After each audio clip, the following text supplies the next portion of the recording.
We're going to get started here. Welcome to the Porter Community Meeting. It's for June 2nd, 2022. I was really surprised it was June. It took me like 3 attempts to type this out right. And I told the mailing list the wrong date to boot. So Carolyn's having a hard time letting go, May. So we just had a really big release of Porter that just came out this week. Hopefully it's our last alpha release. You know, we're up to 20, so at some point it's just getting embarrassing, right? So we're excited. OpenSSL set the trend. We can go on for decades. Oh my gosh. Yeah, I use Hugo, the static site generator, and they're on version 99. So I mean, gosh, that's my role model, to be honest. Yeah. But we are moving to beta on the next release. So I'm really excited to have gotten this one out there. I am going to stop sharing now because Yingrong is basically the brains behind this entire release.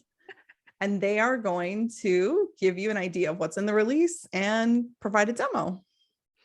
Yes. Hello, everyone.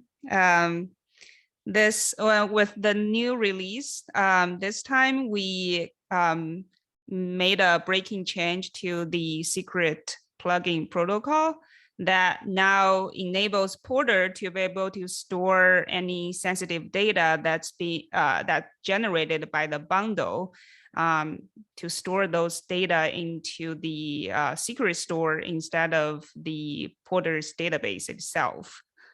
So this will improve Porter's security characteristic a lot. And I'm going to today demo I have 2 demos. One is to demo how you can configure Porter to utilize this feature for your local development or testing purpose. And another one, which will configure Porter to use the Azure Key Vault plugin so that you can store the sensitive data into the Azure Key Vault. So now I'm going to share my screen.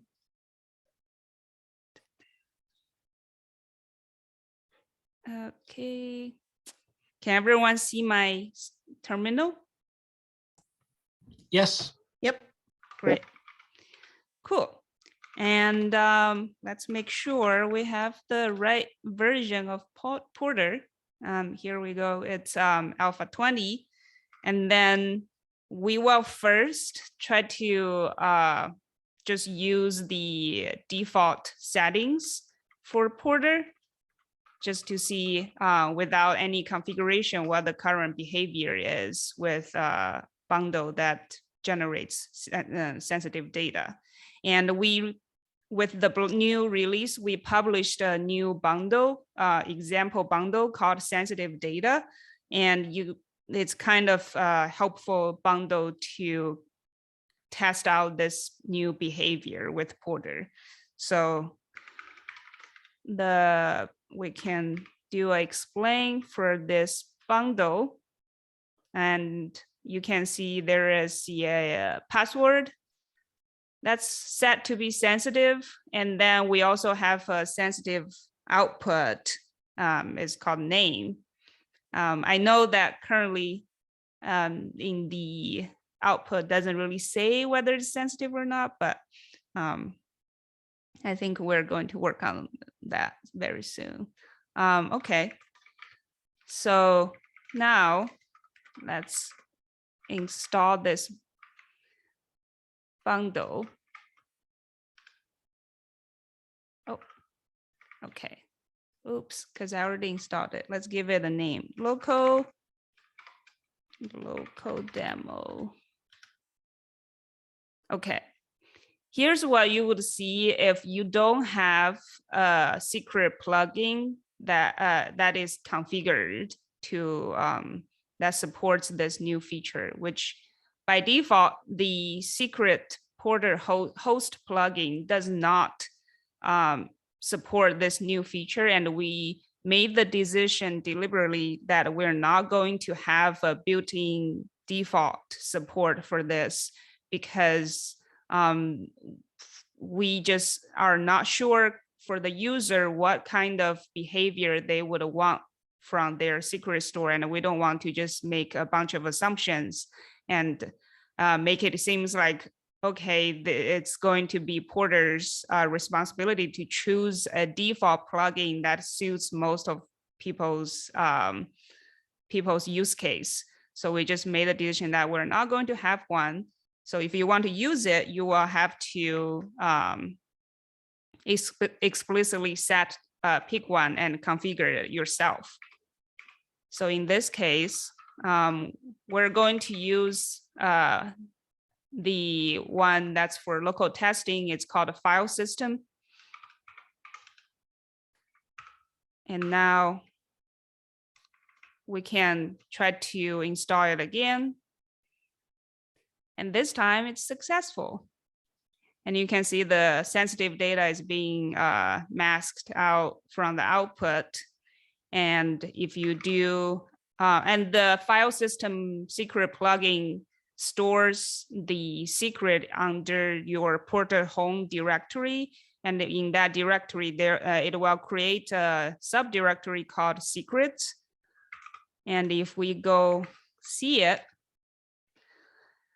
you can see that the reference key for the sensitive data, and then this file is only the current users can access it, read or write to it. And if you go see in Porter's database, use db find, this is in the Mongo database, you can see that for the sensitive parameter, we only store a reference to the secret instead of the plain text value.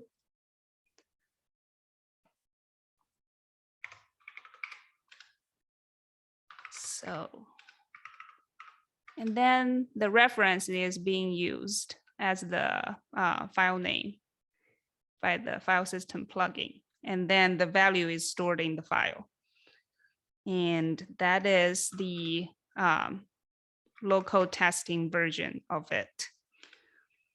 And now we're going to see how to configure it with Azure Key Vault.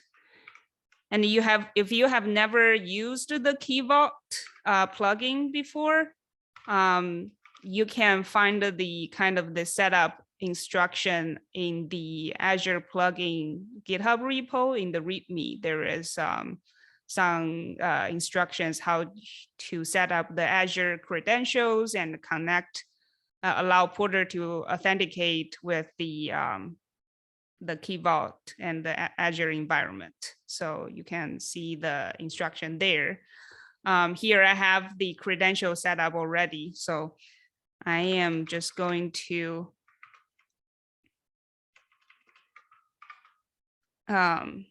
Azure demo and do an install here.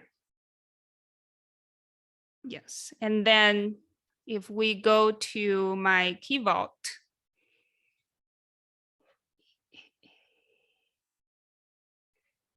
you can see that the key is the reference key is set to the parameter and the run ID concatenated together, and then the value is being stored here. So you get all the benefit of like all the security features from Azure Key Vault without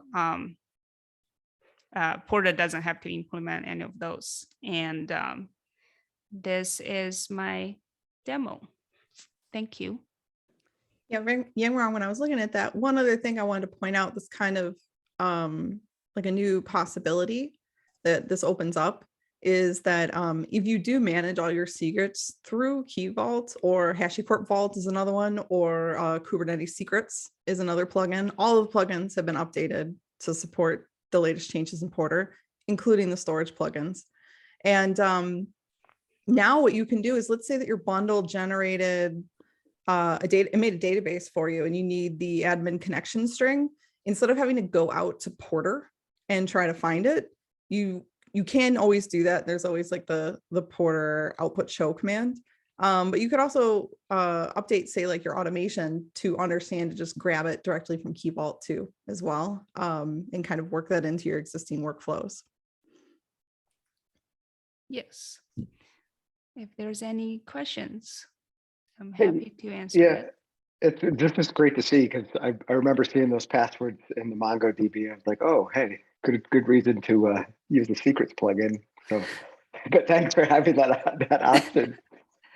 But I'm kind of curious, like where you draw the, like, where you thinking use cases for a parameter that's secret versus a credential, and is it just about like flexibility with what bundles have to offer potentially? Yeah, I think the credential, at least from my understanding, is that the credential is you, let's say you have a password that you want to be able to reuse to across different bundles, then you can create a credential set and then reuse that credential set with different bundle, but you have the same set of data. So you just need to reference it. And for credential set, I believe that it's pre-generated. I think this feature is mostly for storing the data that's being generated or referenced by the bundle that's marked as sensitive. Real quick, Brian, I want to clarify your question. Are you asking when would you use a parameter versus when you Yeah, use if we a were kind credential? of best practices guidance for folks creating bundles. Yeah. Yeah. Yeah. So the distinction between the two is, I'm going to say, very artificial. Okay. And it comes from the CNAB spec. The way CNAB looks at it is that credentials are identifying information that is linked directly to the person who's running the bundle and will change if someone else runs the same bundle. Okay. Yeah. So we could be on like a DevOps team, and today I ran a patch, tomorrow you run a patch. We keep separate credentials. Okay. There is often those sensitive data that is not tied to a particular user, like the MySQL database connection string. That's just a sensitive parameter. And the reason why we care about pieces of information that travel with the operator versus is kind of generic and just for the bundle is that CNAB has strict rules about how that data is exposed and persisted. Credentials are never persisted anywhere at any time. We inject it dynamically into the bundle just in time as it runs. And that's the only time there's a trace of that credential anywhere. If we need to rerun a bundle and try again, maybe like we ran it the first time, it failed, we have to do it again, we have to re-provide those credentials. Porter does not remember them and can't reuse them. And that's why we have credential sets, so we can do that just-in-time lookup. Parameters are all in parameters though. State. Yeah, parameters, Porter does remember them. So for example, if I run Porter install and I specify 15 parameters, like kind of think of like Helm chart values, there could be a lot of things you're customizing. And then next time I want to run an upgrade and I just want to get onto the newest release of a chart or something like that, I don't have to re-specify all 15, you know? And those are the things that we are now storing in Key Vault. So if any of those parameters that you specified during install or upgrade, and they were sensitive, and Porter wants to keep them around to help it make it easier for you to do upgrades, and also because the CNAB spec asks us to keep it around too. There's that. As we're now storing it someplace where it's much more secure. We can get at the information, but we don't have that information at rest, Yeah. That's perfect. Yeah. And actually, anything, obviously I'm willing to help with this, but having the Porter docs point to any of those practices from CNAB, because I want to guide people to those concepts.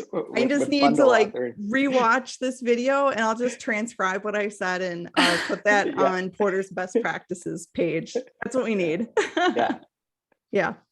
That's a great question. It comes up all the time. So we definitely just need to write that down. And that's very clear. The whole like, yeah, we persisted in state, we don't persisted in state, and what should be there. So yeah, I totally get it. Yeah, thank you.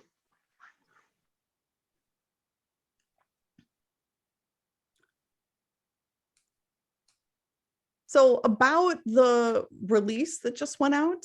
So Yingrong updated all of the different plugins. The Kubernetes secret plugin is now capable of doing this. HashiCorp Vault. We have a fork of it that has this available. They haven't merged our PR upstream yet, but if you are using those, or the Azure plugin just has a new version out. It's 1.0 beta 2 that you can use, and all of the documentation on the release v1 website has links to install everything. It would be super helpful if you could try it out and give us feedback, because it was kind of a big change to plugins, and we really want to have some level of like assurance that we've tried it before we've released Porter 1.0. So even if you just like run that sensitive data bundle, just having a couple more eyes saying, yeah, it worked on my machine, would be really helpful. We haven't updated the operator yet. I think after the parameter set PR goes in, we'll do a sweep and we will update the operator to work with Alpha 20. Yeah, that's definitely on our roadmap as we're digging into the operator, although kind of something that came up in your review and we were actually talking about yesterday is we need to go do some deduping before we continue to add stuff into the operator, because it's starting to get pretty unwieldy. Yeah, I wanted the parameter set functionality bad enough that I was like, I'll deal. But we got to go back and do a sweep. Yep, exactly. That's exactly where we're at right now. It's like we need to get this in. We don't want to derail the work on this, but next highest priority is just clean up this mess that we have right now. And that's also the only way we're going to get the test coverage up for the unit tests. I think if we dedupe at this point, we have to remove code to get test coverage up. Yeah. Yingrong, I thought we published an kind of like a temporary Porter agent that has the updated Kubernetes plugin built into it. Could you maybe find that reference and put it in the agenda? Okay. Just so that, I think Stephen was working on that. Yeah. Yeah. If anyone would just if you've already done it, then great. I realize that we are in an awkward spot with the agent and plugins. We have that on our backlog. So. Someone will get to it eventually, right? We'll get there. So is there anything else that people were interested in talking about today?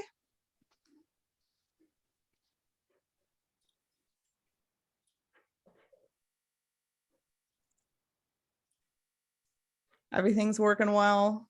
Have people tried V1 just out of curiosity?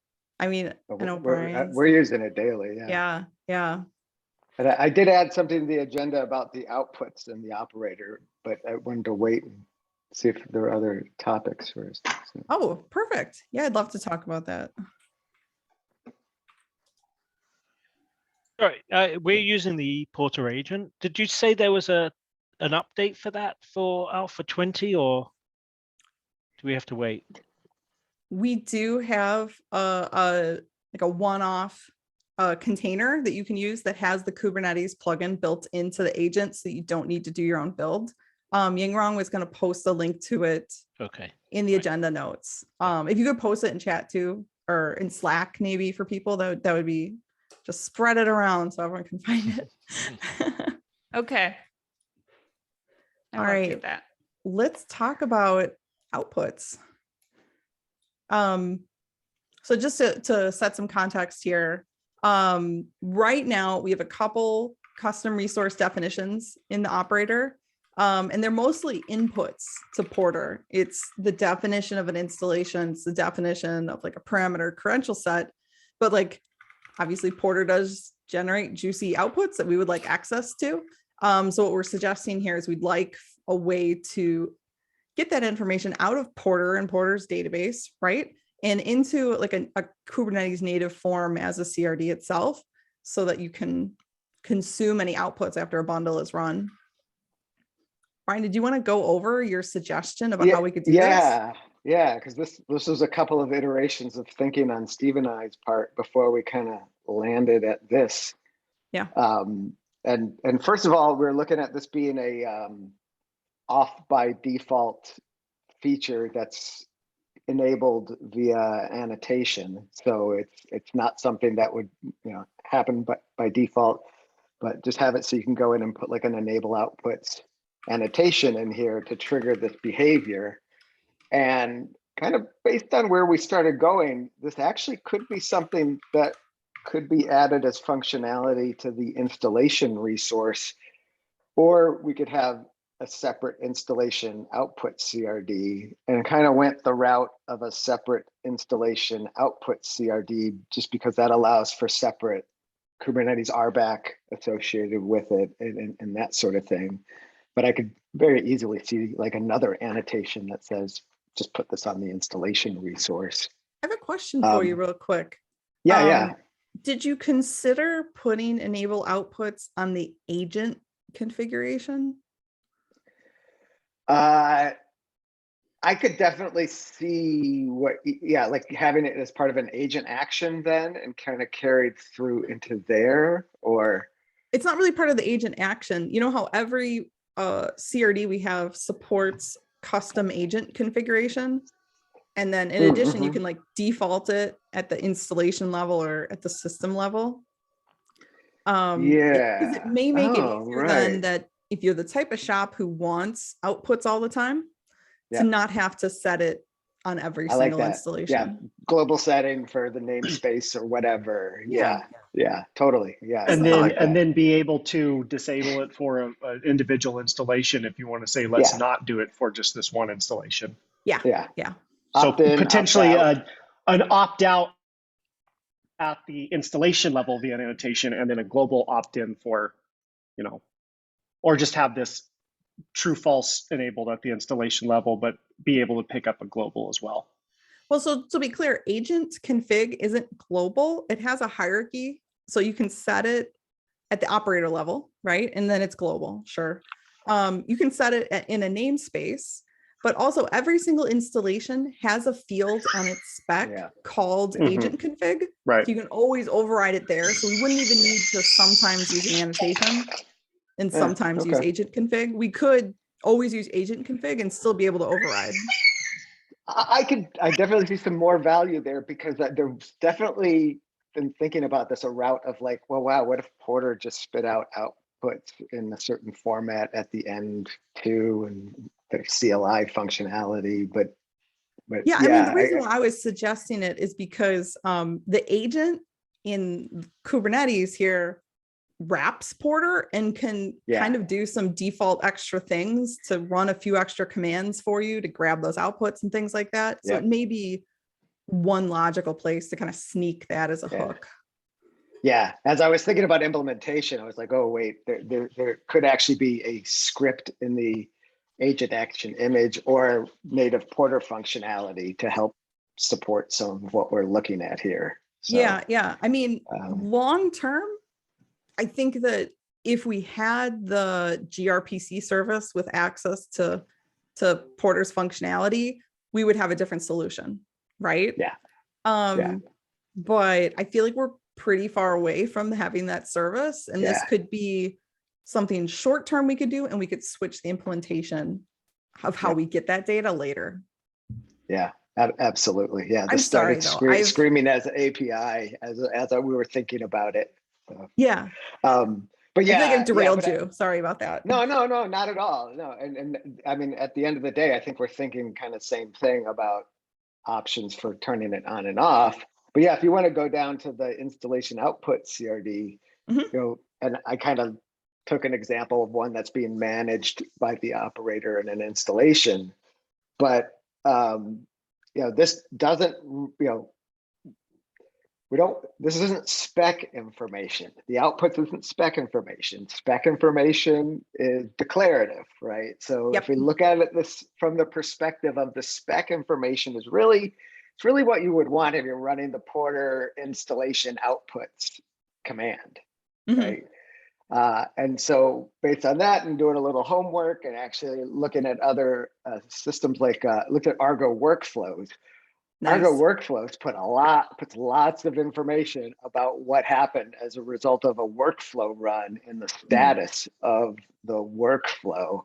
So now we looked at that and said, well, wow, yeah, putting this in status, aligning it with the phase of the installation so that when you're transitioning a installation into a final phase of succeeded, the creation of the installation output is part of that process. So you're kind of guaranteed to have the installation output created before changing that final state of the installation. And I think that even that is somewhat debatable. But at the end of the day, it's like we do want to try to guarantee as much as possible that this installation output is available when you query and see that your installation is done. But then we just really have outputs, and we looked into the latest changes that came in with 20 and looked at how it was handling sensitive data and everything. And it really is just taking the outputs show and getting that schema in as the output in here. Yeah. And we get to express whether or not it's a key in a secret store or in a just a value based on whether or not it's sensitive. And yeah, this allows you to get access to all of that by querying the installation output. Yeah, I hadn't scrolled enough. Here's an example of sensitive value. And this is where it is different than what you would see in Porter's standard output, where it has this key now that says this is where we persisted the value. One thing that is always like important to keep in mind with Porter that we may want to do here is that we have, I mean, one, you know, obviously like Argo is so similar to Porter because we're both in ways workflow engines, or we are somewhat a workflow engine. Obviously they 100% are, is that we have runs of Porter and then we have this installation and each run will generate an output, right? And that's really the agent action CRD. Like you get one of those each time you run Porter. The outputs at the installation level are constantly being overwritten though with what's the most recent value. Most recent isn't always the right value that people want, especially when there's concurrency happening, when a bundle is being run often. And there may be some overlapping of what do we actually want, the latest or we want the one that just came out of that particular run. So we may want to have status on the agent action, have this nice output information, and then again on the installation actually. Yeah, that's perfect. In fact, if you scroll down, I have some notes on like behaviors, and I'm capturing like, here's the basic kind of CRUD behaviors. What should happen?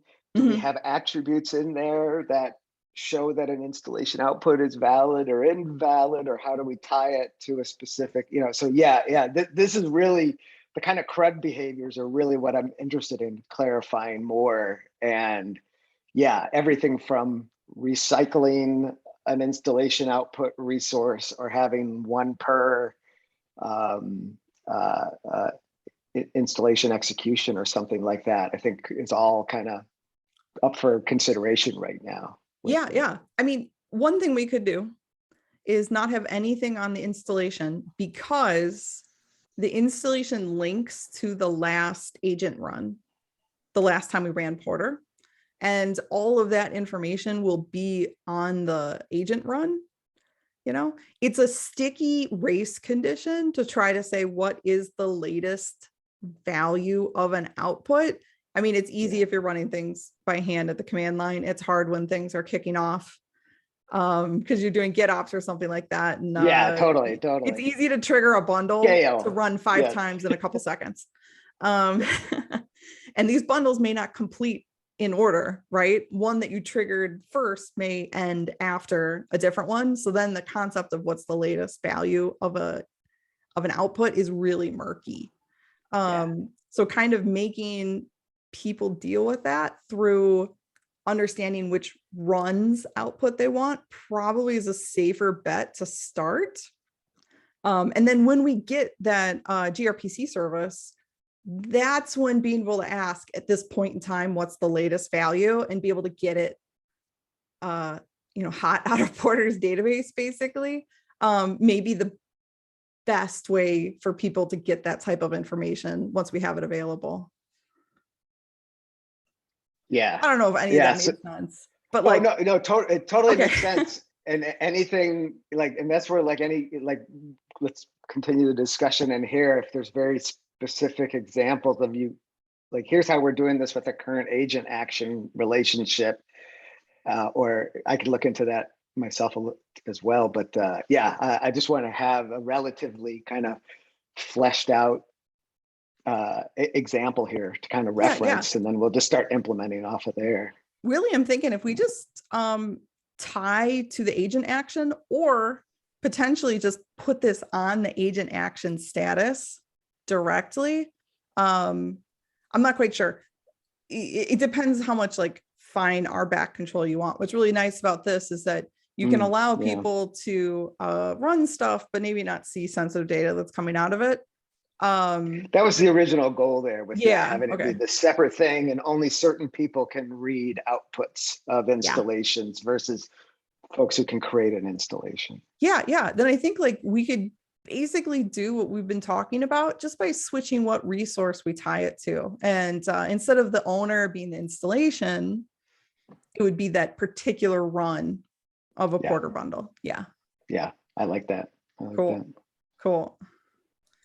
And I think then the phases will line up a lot more clearly. You know what I mean? Because you can just steal the phase off of the action.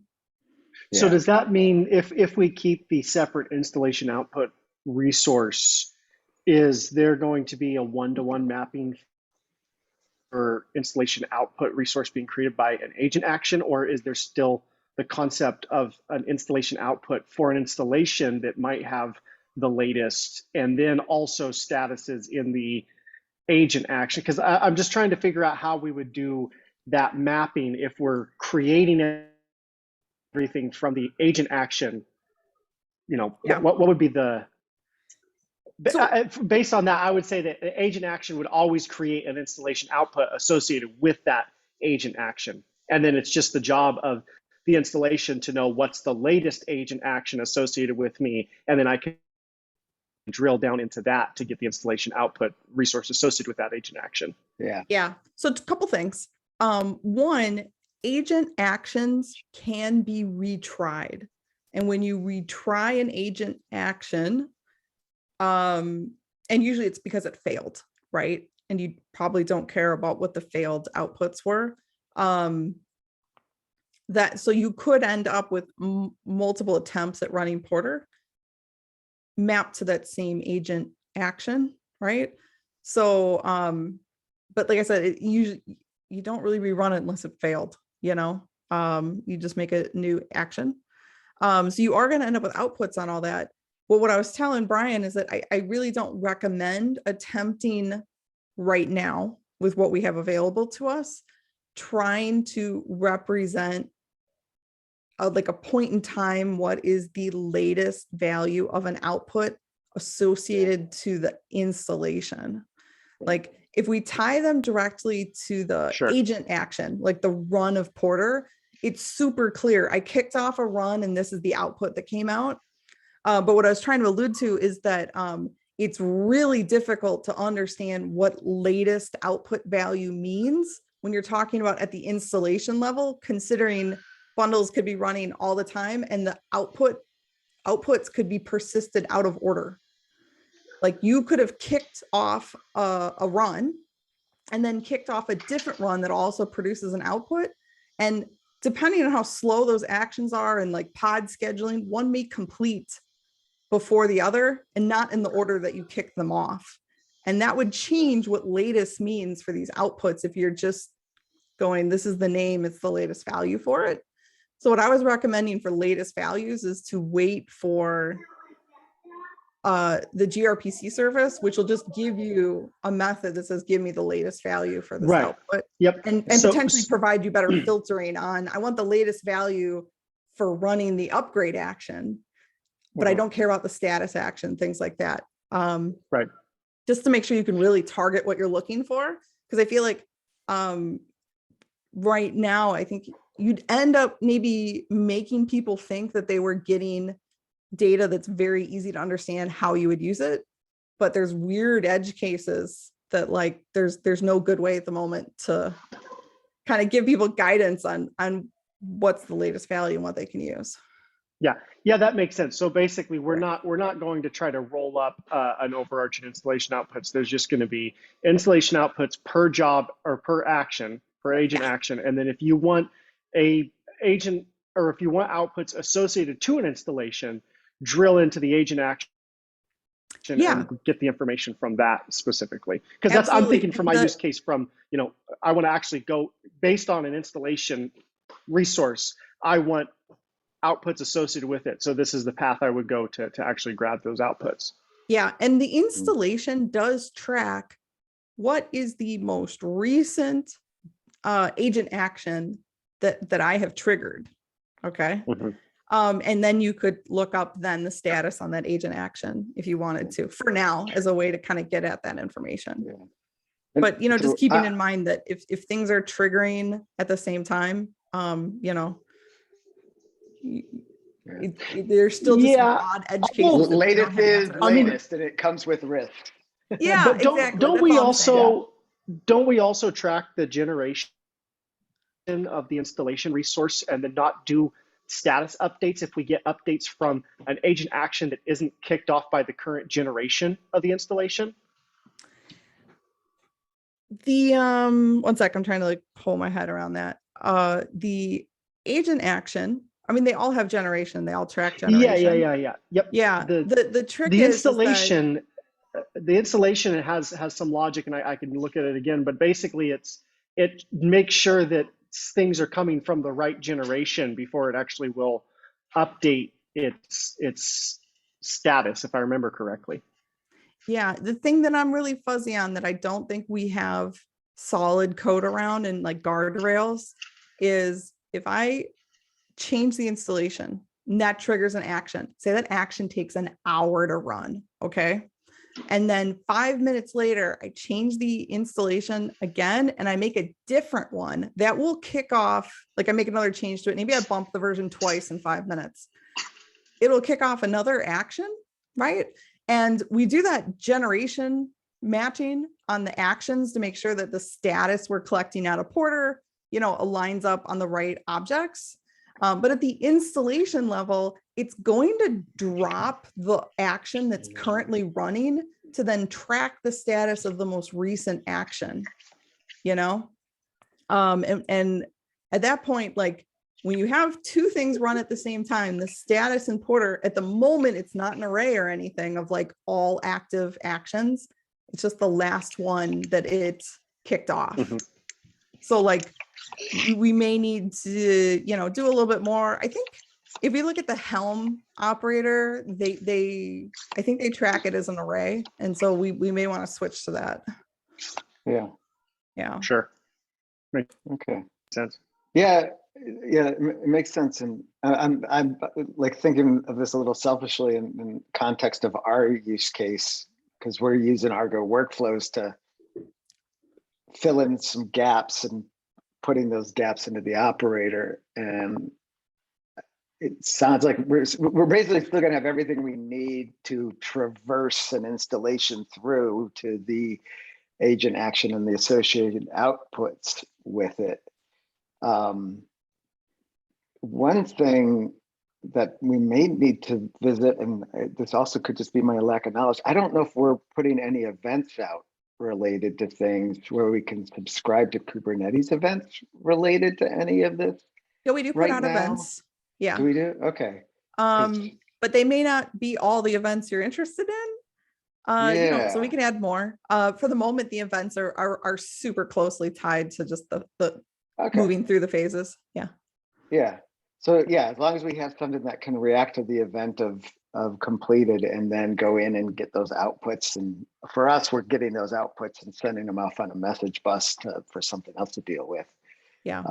It sounds like we'd have all the pieces for that. So yeah.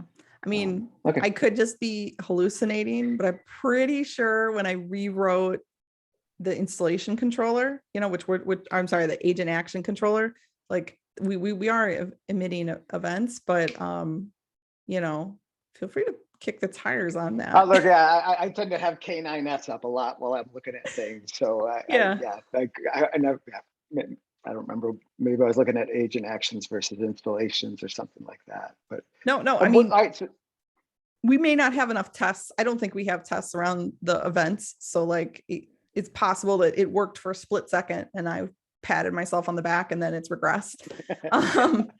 So like let's check that. And if it's broken, we'll add the tests around it and get it back in there. Yeah. So I guess kind of what are next steps in your mind? Because we can start working on implementation stuff. We have bandwidth right now. Yeah. But I want to make sure we have a bit do some deduping. dialed in. Yeah. Oh, Stephen, I couldn't quite catch, your audio wasn't coming through. I said after we go do some deduping, I want to say, like, let's not add more functionality to the operator till we come back and I'm not going to accept any PRs until we fix that. Yeah. Yes, exactly. We need to take care of that 0.2% of code coverage bar we're not hitting right now, right? Yeah. It has nothing to do with code coverage, but it's I know. Just to give everyone else an understanding of what we're talking about here. Our integration tests for each one of these controllers is like this much of an actual test, and then like this much of test helpers that are copied and pasted between the controllers and then tweaked, because I don't know. So we just need to be more creative. Different resource one-time objects and well, yeah, I mean, we're doing the same thing in the actual controllers themselves too, that we need to go in and, it's basically it's one function in each controller reconciler is unique to that particular action or particular CRD, and the rest is just copy and paste across all of them. I mean, and now that we have generics, I think that really opens the door to fixing this. Yeah, exactly. I'm nervous to start using them, but this is a really good use case if we need this function just for these types. So because I went through and tried to make generic not generics, but just reusable functions for the controllers for the actual implementation. And when I could use runtime object and other things like that, I was using that, but I was hitting limits as to what I could do with Go before we were doing messy casting with interface. Yep. So I do feel like for the implementation of the controllers, I mean, if we get creative, that's great. But I feel like the most type safe step, if we want to keep consolidating those helper functions, is generics. Yeah. We don't want to go dynamic. Yeah, we did that exact same thing. Kubernetes client stuff and all that. So we spent about a week trying, when we first wrote the credential set controller, trying to make this whole generic resource for it, and that became just this rabbit hole that we got lost in. So I've been down that rabbit hole probably 3 times, but I think we can do it for the test helpers. The fourth time will really be the one that takes us over the edge here. We'll figure it out. But assuming that we get some of that tech debt paid down that we've kind of built up in the past couple months, I feel like we need to fix plugin injection into the agent, right? That issue, because otherwise we're asking people to custom build their agent every time, and that's like deal breaker, to be honest, for anyone using the operator. So that's where we need to get. So we have an understanding of that, but now I'll go back to moving forward on some of the output work then. Are we looking to just have some more refined ideas around behaviors? And I can just kind of come in and clarify that a little bit more. Yeah, I think if you wanted to maybe update this issue with kind of some of the things that we agreed upon here, I'm feeling really good about the direction. I think what we need to figure out before we start a PR is how are we going to get these out of Porter without spawning more agents? We want to be able to get this info out of our single agent run because it's expensive to kind of spin this up again. Yep. Yeah. I think there's another question there too. Yeah. Another So question? I had a couple of points about these outputs. So one, I don't know if spitting these outputs out into a resource is going to be a problem with size. I mean, essentially, you might be hitting. I looked at with that. etcd. etcd, what 1.5 megabytes Right. by default, and I had that very same thought of what happens if we get larger. But then I will say this, like, I'll put a link to this in the chat. This is what started making me more comfortable with the idea. This is the status field from Argo workflows, and they put a ton of stuff in there. They captured the duration of how things ran and all kinds of stuff. Yeah, Right. This is sticky though. And I think they've called out in their docs that depending on the size of your output, you need to do something different for passing it around. So, and Porter, I have seen Ralph generate 1.2 gig outputs, but at that point you're in a very different world. And I feel like while Porter at the moment doesn't have great best practices to explain what to do when you're making honking outputs, an example of one is a database backup, right? But I feel like unofficially the answer is when you're generating ginormous outputs, you need to have your bundle persist them, send it to S3 or something like that, and then have the output be a reference to where you stored the ginormous output. Yeah. Right. I could even see another class of output like sensitive that's give me a key to a place in storage instead of the actual value as well, right? Well, Isn't that's kind of what we're yeah, talking that's about? yeah. That you can invent your own sort of schema there for referencing whatever. The other point I had was I don't know if this is something I've been kind of grappling with is stateless actions.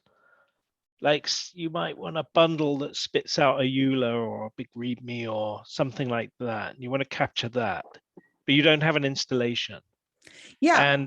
And that wasn't at least a few revs back. I couldn't. It was just sort of stood out, generated from the install action, and I couldn't actually get it to persist, that output to be persisted, because there's no persistence record for that. There's no run record that's generated. I'm trying to find the issue. When you brought this up last time, I created. Is that the state track parameter stuff, or is that different? Oh, I'm thinking, no, that's parameters. No, it has to do with Porter's rules for when we persist a record of a run, and for certain types of runs where it's stateless, it doesn't rely on having been installed already, and it doesn't modify any resources. So like a dry run, for example, Porter just doesn't bother saving anything because that's what the spec tells us to do for CNAB. So I'll dig the issue and put it in the agenda. Okay. Or I'll send it in Slack. We do have something to track it, and we do want to fix it. It's I thought that's you reminded me we did create an issue for it. Yeah. Okay. Yeah, but I'm not remembering the right keywords to find it. Yeah. Right now, sorry. I'm taking a note to write a test for very large output in a bundle, and just see do we have a good error message. At the moment, Porter will just try its little best and try to save it until you run out of database space, probably. Okay. Is there anything else people wanted to chat about? And, like I said, I'll take up that issue and circle back with you on that.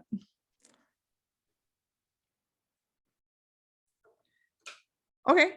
So just so you all know, what I'm working on is the data migration. The next release we're going to have is going to be beta.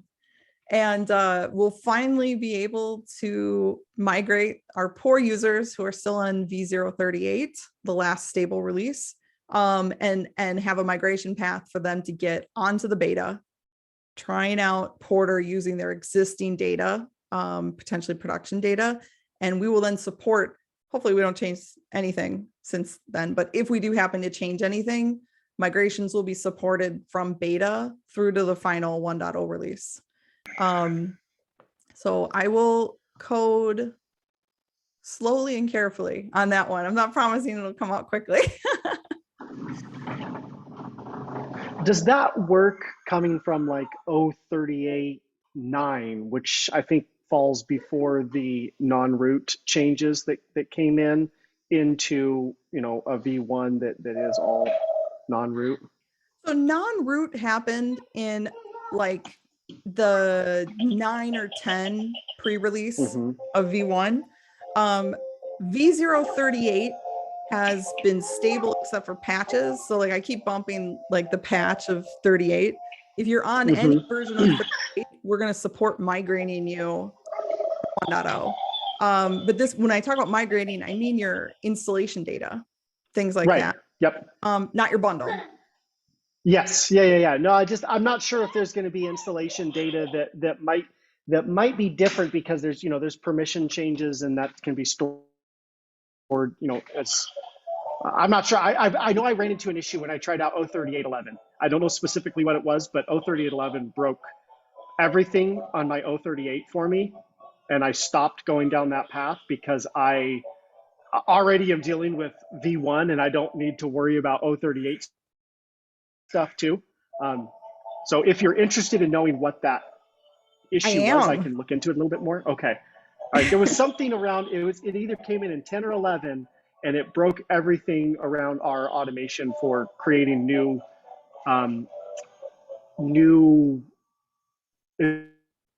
environments that support 038, and we had to roll back. I think now we're back to using 9.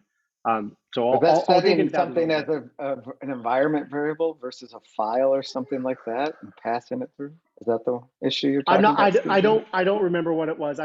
There was a migration issue on 038 that I ran into, and I think it might have been related to some of the non-root changes, but I'll double check. I'll look into that again. What may have happened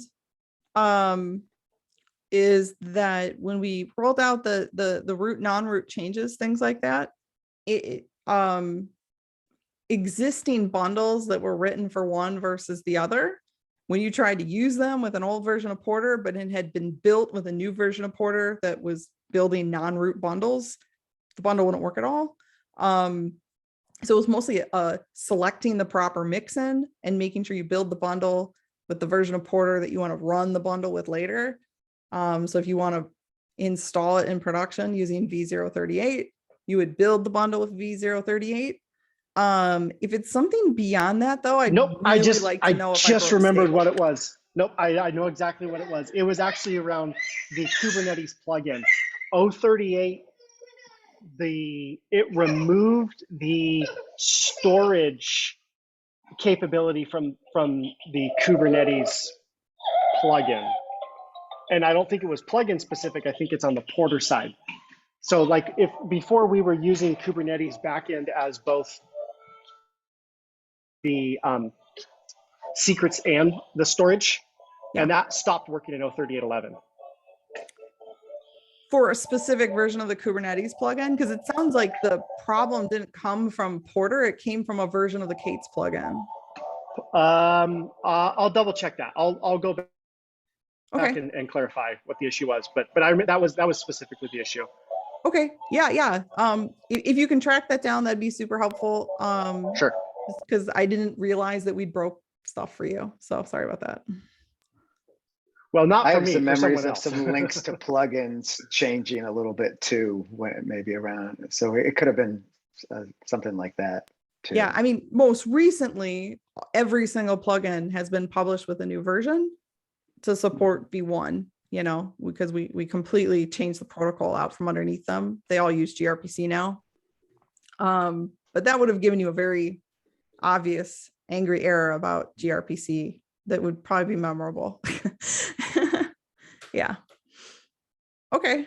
I will try to track that down. Thanks everybody for coming, and just a big thank you to Ying Rong for this monster release. It's the biggest release of the year. It's what was holding us up from going to beta and having a V1. So I feel excited. We've got pretty much an open road in front of us. Yeah, that's great work. Excited to get to beta too. That just makes it easier to market internally. Absolutely. All right. Have a great week, everyone. I'll see you online. Thank you. All right. See ya. Thank you very much, everyone. Thanks. Bye.